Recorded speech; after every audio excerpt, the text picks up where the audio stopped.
What is the challenges of building this? Scary moments? Were there any times where you felt like you actually, we might not make it out of this? This company could fail? Well, we've always been blessed with capital, and we've always been prudent with our capital. Okay. Prior to raising our Series C round, we had only raised $18 million. And by the time we raised our Series C, we're expanding across 4 or 5 continents, and we still had plenty of cash in the bank when we raised it. I mean, we really only spent $10 million in total. Wow. Building our entire company. And so, for those that think that you need to raise a lot of money to build a successful company, you don't, as long as you've got a product that people want and you've got a problem that needs to be solved.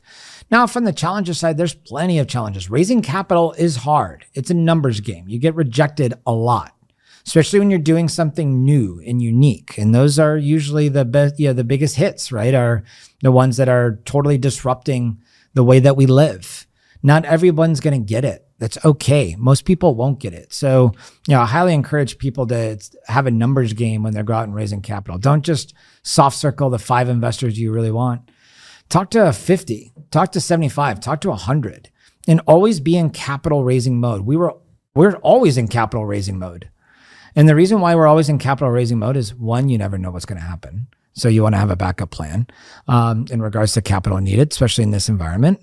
But for us, at least right now, is that I learn a lot. I get introduced to a lot of interesting people. I get introduced to a lot of interesting partners. And so always be in capital raising mode, plus it keeps you sharp. And so that would be, those are some of the, the challenges that we've dealt with raising capital. It's just a lot of conversations. It's grit, it's absolute grit. Some of the other challenges too is hiring. Right. In this environment, it's always hard to find the right talent. What's the right balance of talent versus pace of play? That's hard. You will go through turnover. It's okay. Embrace it. That's something that's been particularly hard for me, is like when we do deal with turnover, and every company deals with it, especially in this environment, is, it's hard, right? It becomes personal. Halo is my baby. And I believe with every ounce of what we do, that we're creating a positive impact in the world. And so, to that point is sometimes, but you need to be able to get out there. You just need to hire. You're not always going to make the right hires. So fail fast in both in regards to your hires, because it's good for them too. You never want to leave people hanging around in a job they won't be successful with, in my very respectful opinion. But number two is, with all the projects that you're doing, fail fast. I mean, we have a number of initiatives inside Halo that we failed on. We just have more that we've won. And that's the fun of it, is like never stop disrupting. And just because you turn more corporate, which we have, we have more layers, we have more management, we've got more processes, and we should. That's our responsibility. But that doesn't mean we don't have fun. That doesn't mean that we don't innovate. Doesn't mean that we don't try to break things and challenge the process. And when we try to break things, we try to break them really freaking fast. Mm-hmm. And so that's when, never believe your own hype. At the end of the day, that was something that my boss at Credit Suisse always used to tell me: never believe your own hype.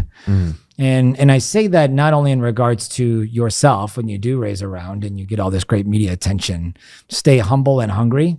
But more importantly too, when you're working on a project, Halo pivoted 2 or 3 times in an early stage. We never lost our value statement about impact before profit. We never lost our mission of protective investing. The way we delivered protective investing changed twice. Mm-hmm. And we really had to have a heart-to-heart saying, is what we're going to do, does that work? Yeah.